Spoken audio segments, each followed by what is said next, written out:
Our next speaker is Dr. Stephen Badylak. Dr. Badylak is a professor of surgery at the University of Pittsburgh, and he's the deputy director of the McCowan Institute for Regenerative Medicine. He began his career at Purdue University in 1983 and has practiced both veterinary and human medicine. Over the last 20 years, and initially in animals, Dr. Badylak has pioneered the medical application of tissue growth technology. He is most famous, perhaps, for regrowing fingers, but likely more important is his work regrowing portions of esophagi, tendons, bladders, blood vessels, and even hearts. Dr. Badylak has earned 50 U.S. patents, 200 patents globally, and has authored more than 200 scientific publications. He has served extensively at the National Institute of Health and advises several major medical device companies. Dr. Badylak is here to discuss the fundamental progress in regenerative medicine and potential for the future. Please welcome Dr. Stephen Badylak.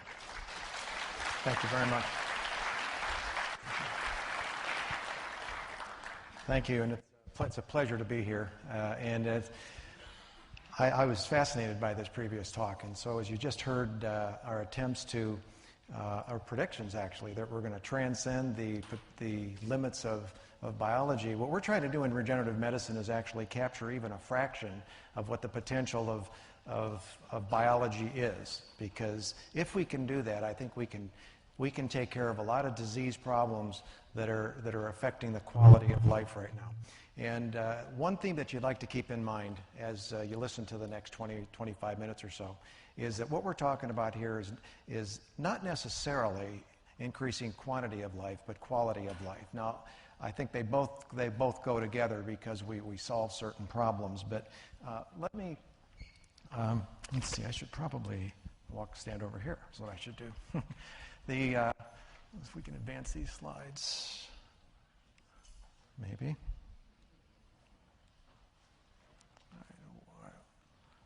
Let's see. Okay.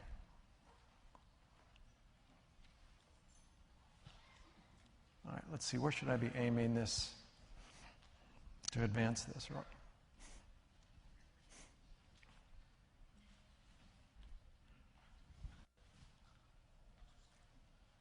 Technology. It looks like we've got a little, little advancement to do here.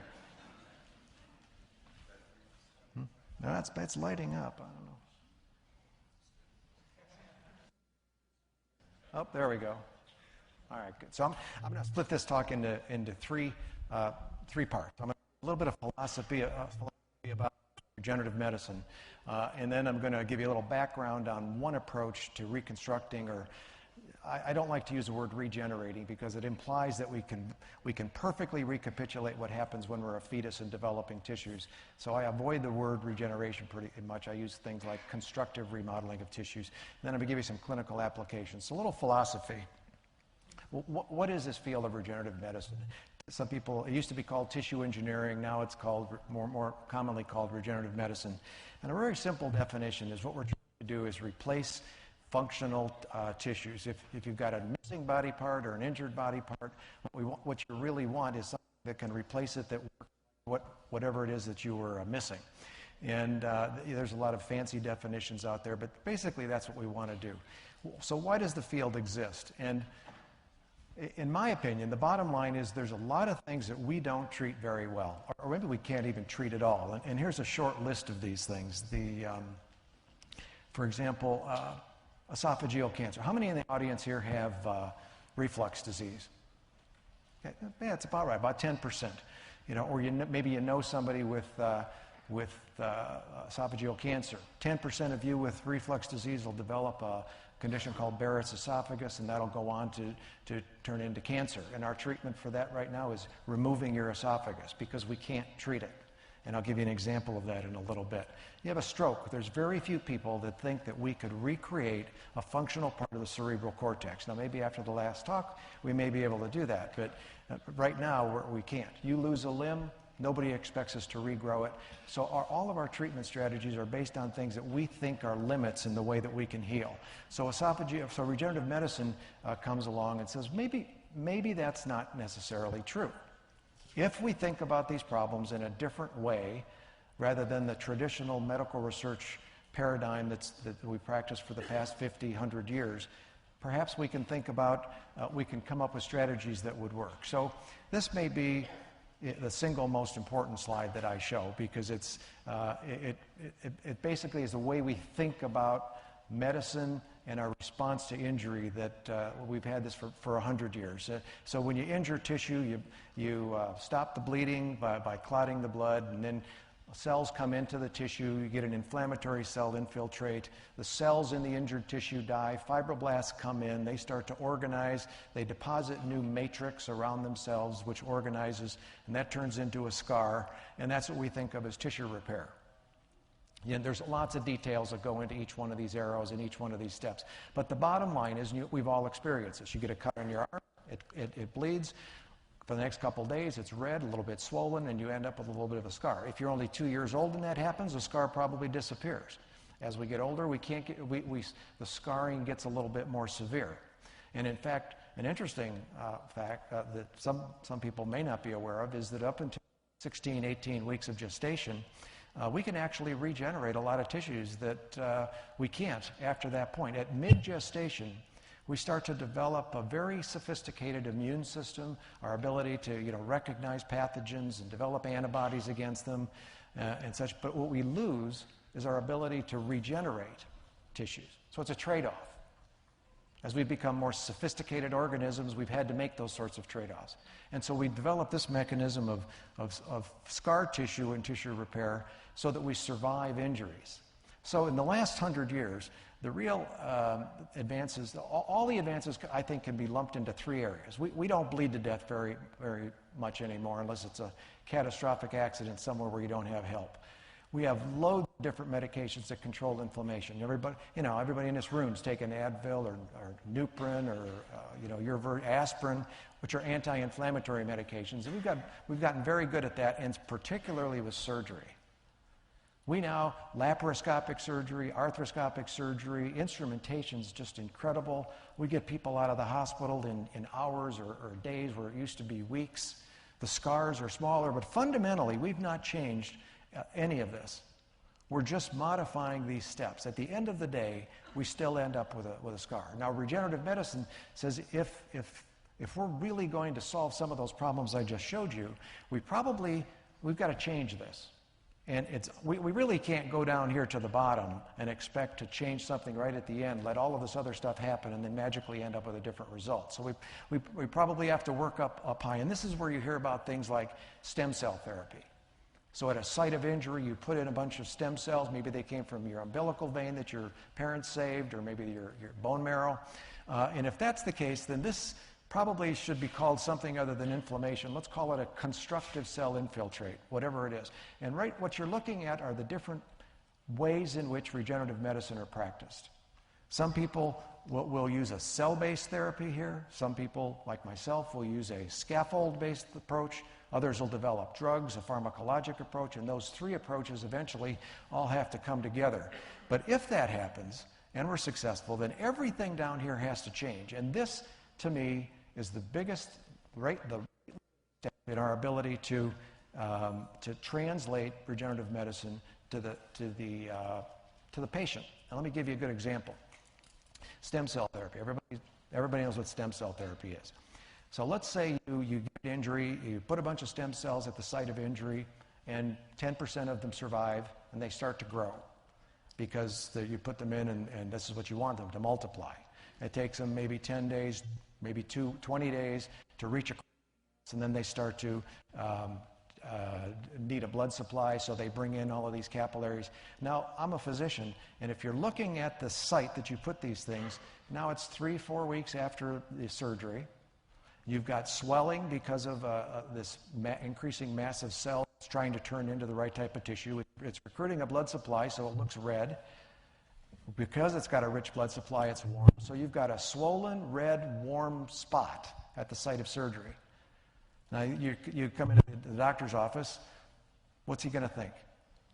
Infection, right? I mean, they're trained to think infection. We're programmed to think infection or inflammation. Something's not right. And yet we did something we wanted to be different, but when something different happens, we've got all of these barriers to accepting it. You've got your colleagues saying, you're not practicing the standard of care. You've got lawyers waiting to sue you if things go wrong with that surgery. You've got third-party reimbursement issues that say, this is so, no, this isn't proven to save money, so we're not going to reimburse. Everything works against this sort of innovation. So the bigger the leap, better the advancement, the more difficult it is to take it to patients. We're going to talk about more of that in a minute. You need just a little bit of a primer on biologic scaffolds, and I'm going to go through these slides very quickly so I can get to the examples at the end. So these are the three ways in which you can look at regenerative medicine. At the end of the day, like I said, they all have to come together to form some sort of a tissue. What you're looking at here is a piece of extracellular matrix, or ECM. The extracellular, or outside the... By the way, I love the analogy to our body and the cells being a bunch of little machines, because it's such a functional way of thinking about what goes on in the cell, and it's how we can, recreate this artificially. But this extracellular matrix is basically the environment in which every cell in our bodies lives. And each cell makes its own environment. Cells secrete things. Sometimes there's just a little bit of it, like in the brain there's not a lot of extracellular matrix because there's got to be a lot of communication. In the tendon, that you're mostly extracellular matrix. But this matrix 30 years ago used to be thought of as having mainly one function. It gives structure and strength and form to tissues, holds things together. It's almost just flipped now 180 degrees. It's recognized that this environment that the cells secrete is an information highway between the cells. Tells the cells, you should divide. You should look like this shape. You should move over here. You should differentiate into a particular tissue. So the matrix is now thought of as an information highway, much more so than its structural components. And like I said, it's made by each individual cell. So that means your matrix within each tissue is a little bit different. And so what we've been able to take these matrices, like that matrix I just showed you a picture of, was actually taken from the urinary bladder of a pig.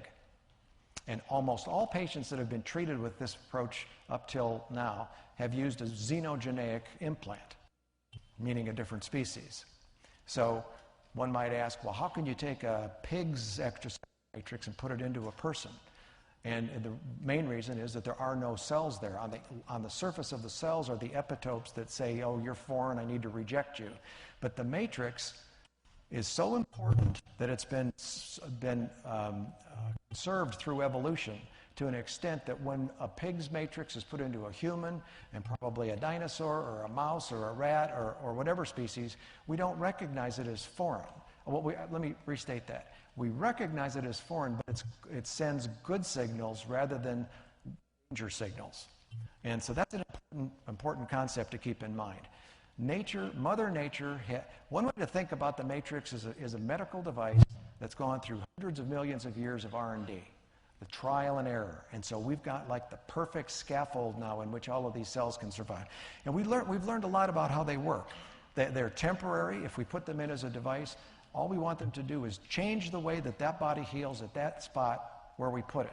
We're not interested in changing the brain if the injury's in the toe, or even the other arm or distal arm if it's a proximal injury. So we put it at the site. We also know that when it degrades, it releases all of this information that it's stored up. And much of the information doesn't even exist as information until you get degradation of the scaffold, which is really cool, because the time it's released is when the scaffold gets degraded. In other words, at a time of injury. We get this inflammatory cell response that comes in, releases a bunch of enzymes, degrades. Now all of a sudden a bunch of signals start getting released from this matrix. We modulate the immune response so that it becomes friendly rather than destructive. And the main thing, I'm going to give you just a quick example, is this is actually a form of stem cell therapy. It's endogenous stem cell therapy rather than exogenous. We're not collecting stem cells and putting them at a site. We're recruiting them. Think of it as a homing device. Now, let me see if I can get this movie to run. I'm not sure I can do it. Yeah, here we go. This is true regeneration. This is a little film put together by the Howard Hughes Foundation. In 6 to 8 weeks, this newt or salamander regrows a perfect replica of what was amputated. In fact, if you amputate it at the elbow, that's all it grows back is everything from the elbow out. Amputate it at the shoulder, grows from the shoulder out. And this was made for high school kids to show what happens. And I'm going to show this for a reason here. And there's usually a voiceover, but I'm going to be your voiceover. Okay. So they get a little bleeding. Bleeding stops. Now, the cells in the surrounding tissue in this regenerating species, because they can regenerate portions of their heart, their eye, their central nervous system, they accumulate at the site in a couple of weeks, and this is called a blastema.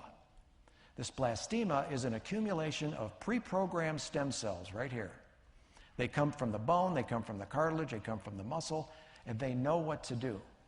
They know that I should divide, I should turn into muscle, I should be on the top side of the arm rather than the bottom. There should be, 5 digits, one should be longer than another. It's like, how does it know? Now, if we figured that out, it'd be game, set, and match, and we could go home, because regenerative medicine, we'd have done everything we could possibly do. So that is regeneration. What I'm going to show you is not that. In fact, if we could do that with stem cell therapy, again, we'd have it done. The problem right now with all the different types of therapy that you see is we put the stem cells there, and then we put them in a site where there's injured tissue, and we hope something good happens, and it doesn't happen. I mean, there's not been a single stem cell therapy trial now that's changed the way we practice medicine with the outcomes. Incremental changes, yes, but nothing's been a game changer to date.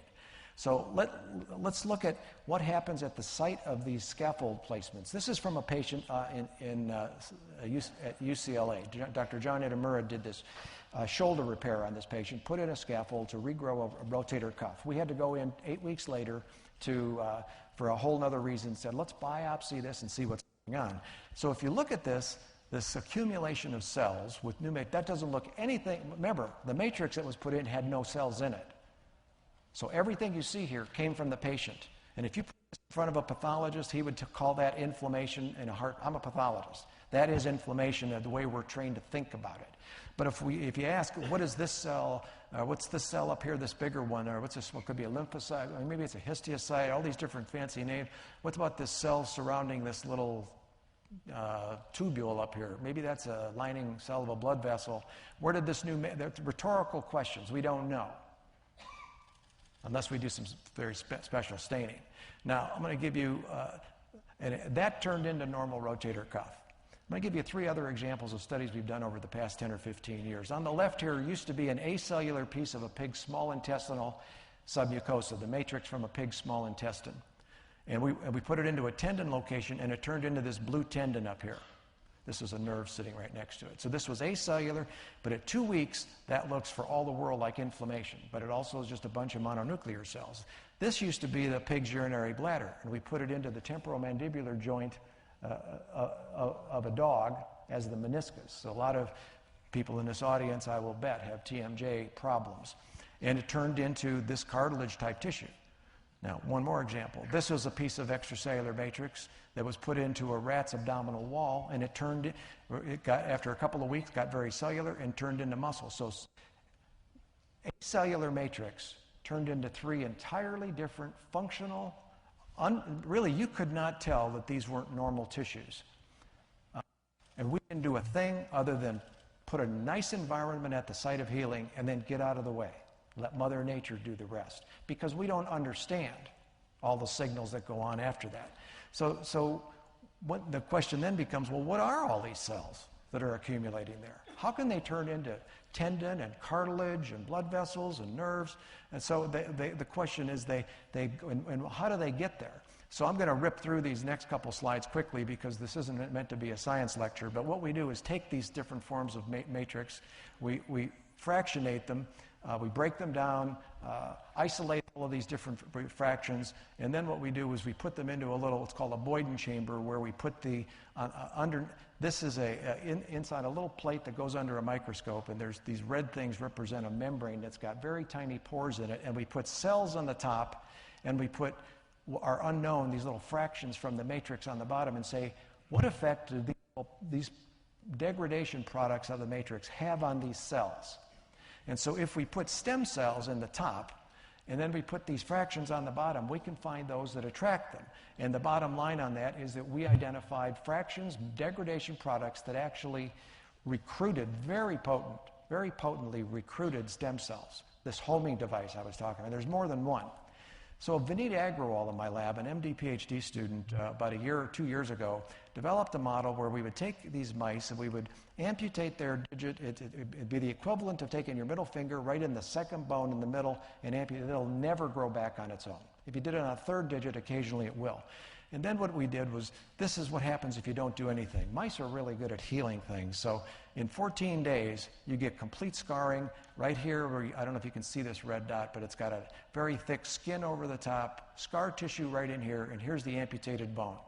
Now, if you inject this homing device into that site of injury, this is what that looks like. Loads of cells here. And then if you look at them very close, they look a lot like those cells in those examples I just showed you. So then what Vineet did was he would isolate, it's going to be very difficult for you to see this accumulation of cells until I get over to here. He took these cells, he dissociated them, isolated them, and then he put them in a culture plate, and he let them grow up. So now remember what we're talking about. The distal tip of a mouse, other than seeing the mouse in your mouse trap, that you occasionally catch, that's small. That's a tiny little spot. Then he took these cells and he put them in different types of media and said, can any of the cells there turn into nerve tissue? Because there's very little nervous tissue out there, and sure enough, they can. Then he said, if I take that same cell, and these are special markers that show that they're really nerve cells. Let's take that same cell population, put it into a media that tends to want to form fat tissue. Are there any cells there that can form fat tissue? And the answer is yes, we can form fat tissue. A whole different germ layer forms that. Then they can form they can basically form almost any tissue we want, all three different germ. What are those very primitive stem cells doing at the distal tip of a mouse's digit simply as a result of placing a matrix, a piece of pig's extracellular matrix there? And what he went on to do is identify that they truly are stem cells. We then took that and said, let's start looking at real-life problems that people have we don't treat very well. Now, so this is an experiment that we completed about 2 years ago. And we're doing this under the funding from the Defense Department for the soldiers that are coming back that have been subject to roadside bombs, where they've lost huge portions of their limb or their muscle. I'm sorry? You want me to stand over here? Okay, put the microphone. I know I'm cutting out a little bit. I'm getting instructions here. Technology. Maybe we are ahead of technology. I'm not sure. We'll see. So what we did up there at the top, in between those dotted lines, is we would excise the portions of the muscle, and this would be the calf. So this would be like taking the bottom part of your calf all the way down almost to your heel. If you come into the ER like that, there's nothing a surgeon can do. And then we replaced it with a piece of this matrix, and this is from a pig's tissue again. And we put it right in there, and in 2 months, on the left here, what you see is this, between the dotted lines, what the matrix is turning into. You can't really tell what is happening there. By 4 months, it's actually starting to look like muscle turning into tendon tissue again.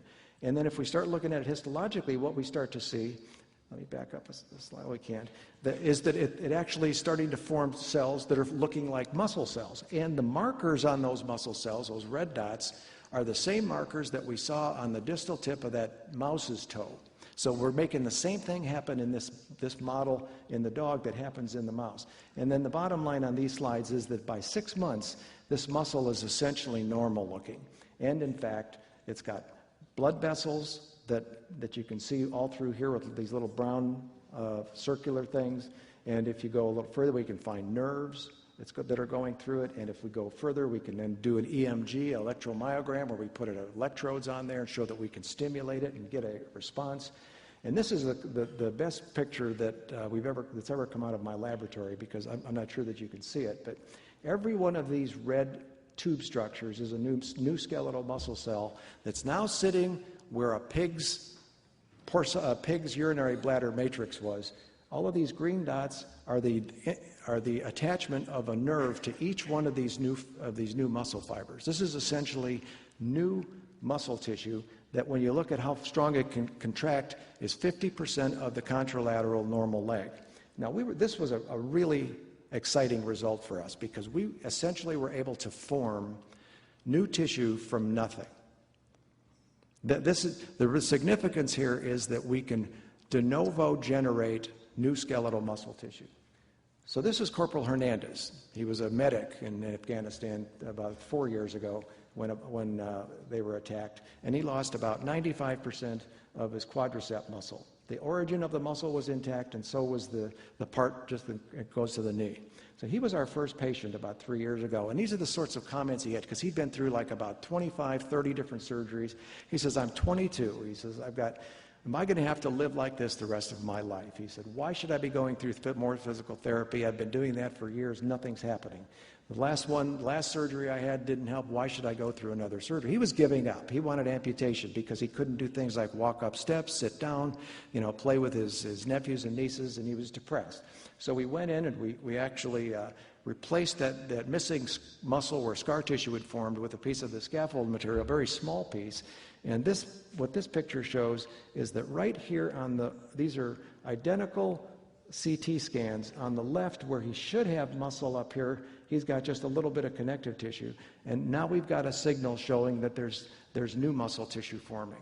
And and the cells that infiltrated that, just like that dog experiment I showed you, and just like that mouse experiment I showed you, had the same primitive markers of stem cells.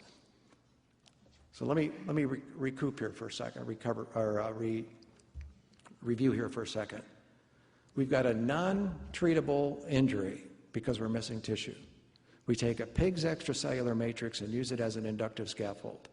We put it in the patient, it totally degrades and goes away in about 60 days. It releases signals that recruit the body's own stem cells to the site, and they receive the signals because they know where they're at and can form new muscle tissue.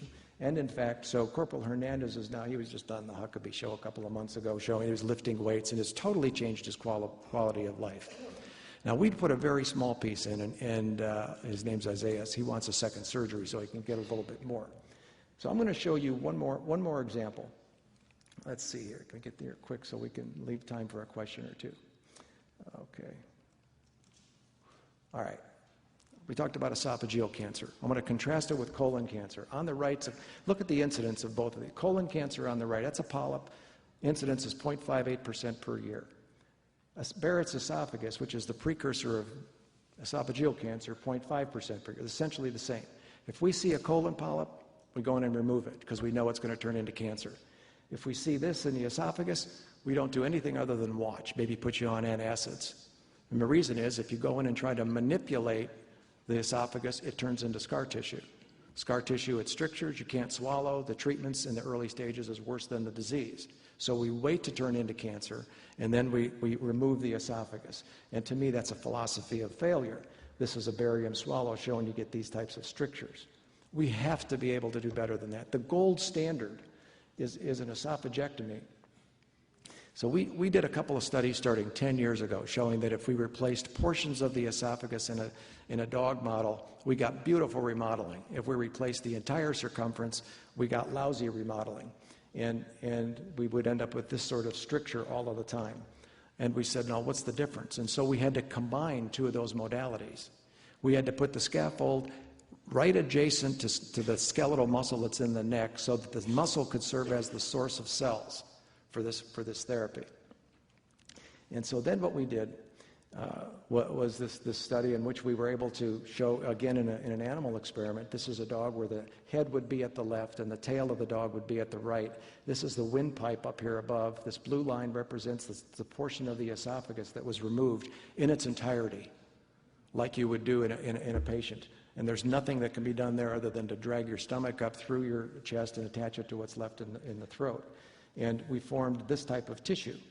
Now, this is not perfectly normal esophagus, but we've got muscle down here at the bottom, and you can see it in red on the left, and we've got an epithelium on the top, but it's not scar tissue, and the animal can swallow. So this is a human patient that has to go through an esophagectomy. Look at the statistics on the left. 7 to 20% mortality rate with this surgery. 50% of the patients have a problem, bleeding, stricture, infection. Total reduction in the quality of life because of the stomach is now in your throat. And this is our best we can do. And it's the most rapidly growing cancer in the United States. This is why regenerative medicine exists.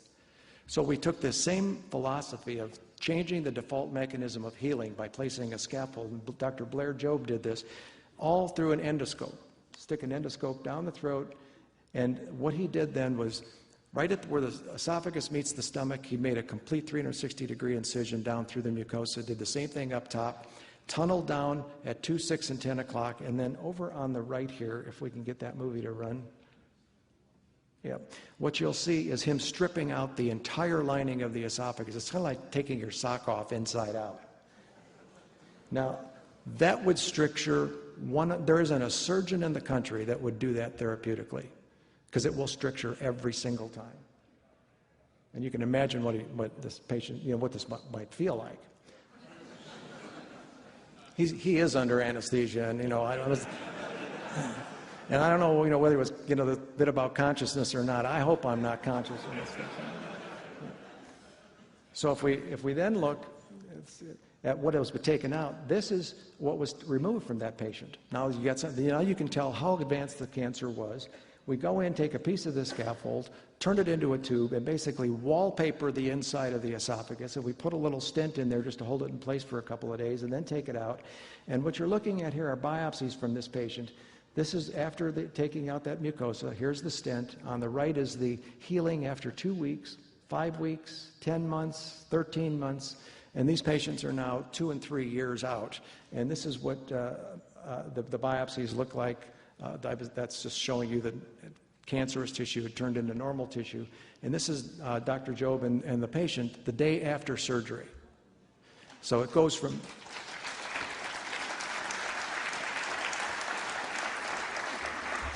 So this is why regenerative medicine exists. And this is where this bringing together of the minds of the way we think, of trying to reach the potential of what Mother Nature wants to do, but we can't do. All we need to do is provide the right environment if we know what that is. We don't even understand how all of this works yet. But this is where we're going with regenerative medicine. And we're very excited about the potential.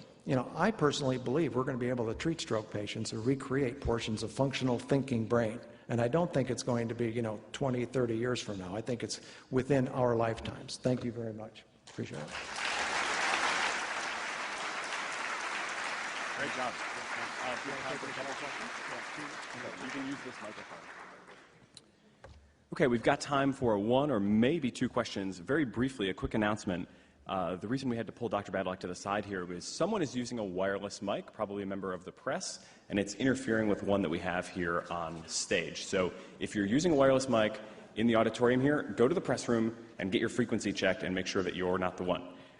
Let's take 2 quick questions. Maybe here right in front. Do you have the mic here? Hello, my name is Daniel Arthur. I'm part of a number of things.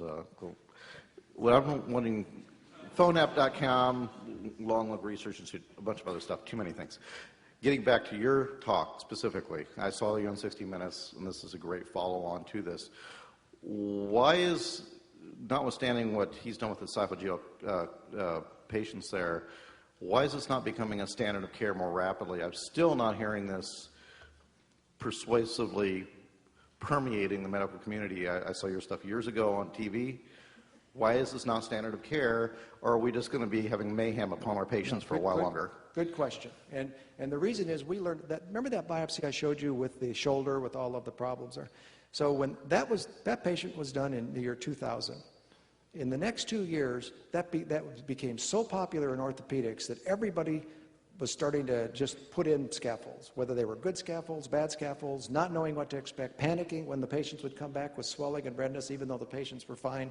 About maybe 30% of the devices actually got explanted. And it's because the surgeons did not understand the technology, and you were seeing things that they were trained to say that's a problem. So what we want to do is avoid that with this particular stage. So we're doing this in a very prospective, controlled way. Blair Jobe's, there's 8 patients that now are 2 to 3 years out. Totally normal, swallowing normal, no cancer. They all had cancer. They all are normal now. Terrific results. Outpatient therapy almost, overnight. And what we're doing now is bringing in other teams and training other surgeons to say, you don't just stick this stuff in here. Here's what you have to do to understand how it works, and here's what you should expect. Here's what stents to put in. That way we'll avoid everybody putting them in, with 20% of the people having bad outcomes, standing up at podiums like this and saying that doesn't work, it's all hocus pocus.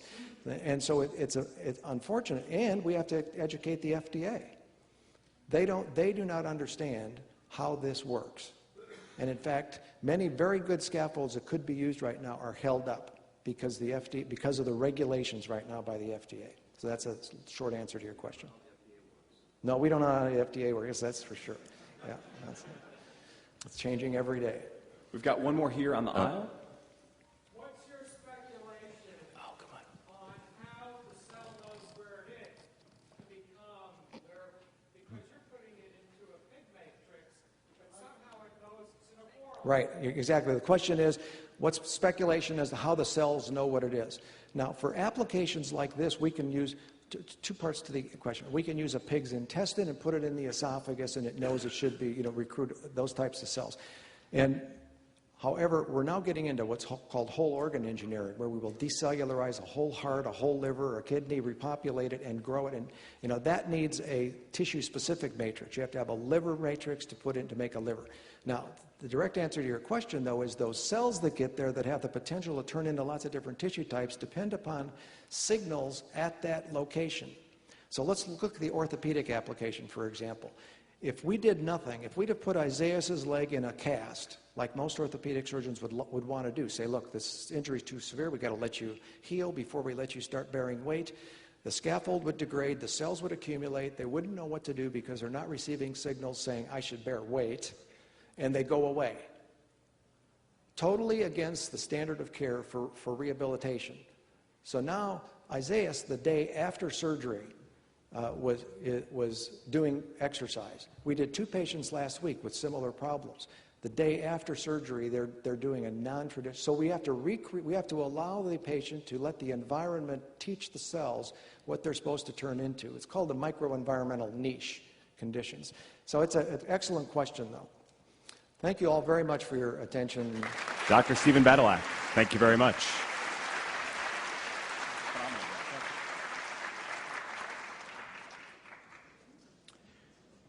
Sonia Arison is here. She is a futurist and policy analyst who has studied the impact of new technologies for more than a decade. She is a senior fellow at the California-based Pacific Research Institute, a New York Times and Wall Street Journal contributor, and the author of 3 books. She is also an instructor at California's Command College and serves on the board of trustees for Singularity University. Her new book, 100 Plus, observes that humanity is on the cusp of an exciting longevity revolution. She examines the social, economic,